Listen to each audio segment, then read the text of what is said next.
Now we still looking at the case of Nnamdi Kanu. Our correspondent, Joshua Imari, who has been closely monitoring the updates in this regard, will be bringing us some of the updates. He's in Abuja. Let's connect with Joshua to hear what exactly the update is. Good morning, Joshua. We see you on the road. Where are you and what is the latest regarding Nnamdi Kanu's case?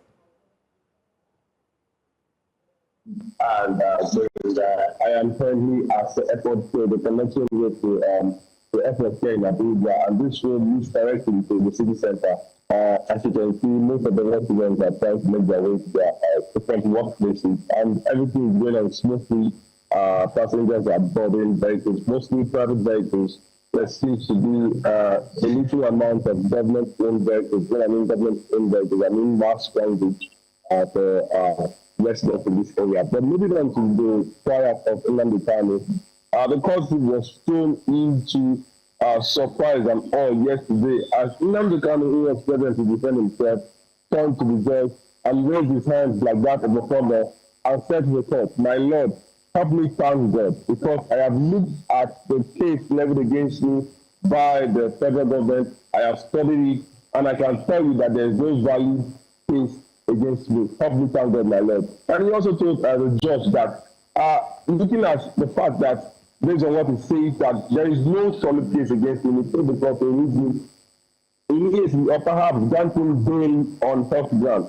Kanu was trying to go on and on until the judge stopped him and said that, listen, defendant, it is too late to take this stand. Whether you like it or not, the prosecution has entered and closed his defense. And there is only one way out, and that is that you submit a case, a motion of no case submission. And that motion has been denied. It is actually better for you to open your defense, because it might be dangerous, according to law, for you to rely on the case of the prosecution. Now, Kanu coming to say that the judge should help him thank God that he has settled the case and there is no strong case or valid case against him, means that maybe he has forgone the earlier idea of calling witnesses to testify in court during his own defense. We don't know if Kanu has reserved those facts and later. But what we are seeing is that Kanu is telling the court that the judge should help him thank God that he has studied the case and there is no valid case against him. So, do we expect, what's the next step with the courts now? Well, after the back and forth yesterday, Justice James Omotosho told Kanu that he's going to give him 7 days to prepare, maybe either to file a written address on the fact that he has no case to answer, or perhaps he should consult a lawyer, a seasoned criminal lawyer, for the next 7 days to be able to help him open his defense, or maybe he's sticking with his earlier argument that he has stopped the case and there is no valid case against him. He should submit a written address to that effect. Then the court will maybe look at it or maybe pick a date for judgment and the likes. So the court, however, adjourned to November the 4th, 5th, and 6th for the continuation of trial. All right, November 4th, 5th, and 6th. Hold on, Joshua. We need to go on a very quick break. When we come back, we'll get the updates regarding Omoyele Sowore, Aloy Ejimako, and Nnamdi Kanu's brother who were arrested and detained, and what the latest is in that regard. Let's be right back after this break.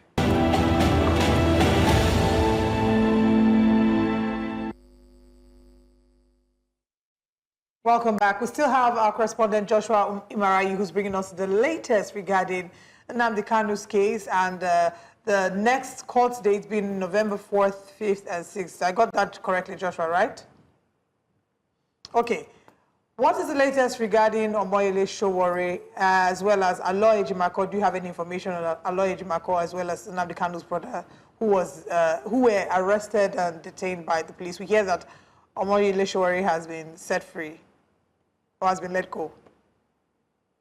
Of course. The last thing we got was that Aloy Ejimako, Omoyele Sowore, as well as some of those people who protested under the banner of Nnamdi Kanu now, have been released from the correctional facility here in Abuja. Of course, they're taking their plea and arraignment has happened.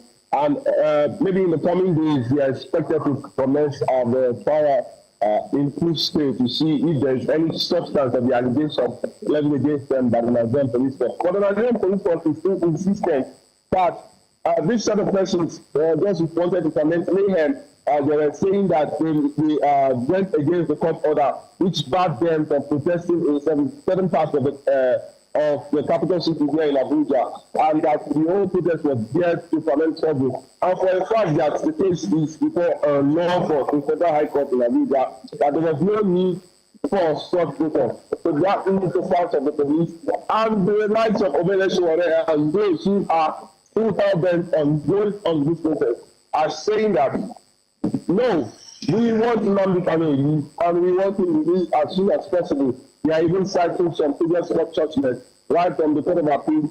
And most of the argument is that that particular judgment by the Court of Appeal has been quashed by the Supreme Court.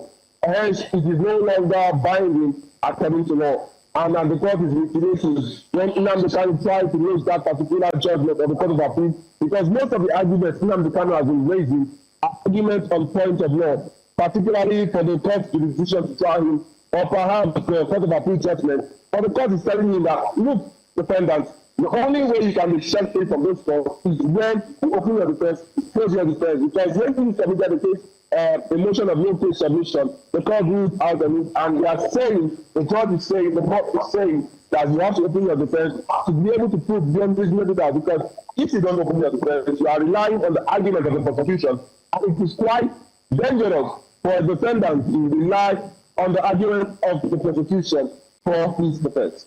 Only. All right. Thank you very much, Joshua Imai, for bringing us the updates in this story. And we look forward to speaking with you when we have further information. We're counting down the days to November 4th, 5th, and 6th. And to see what the next moves by Nnamdi Kanu are. Thank you for your time with us this morning. Thank you, Joshua.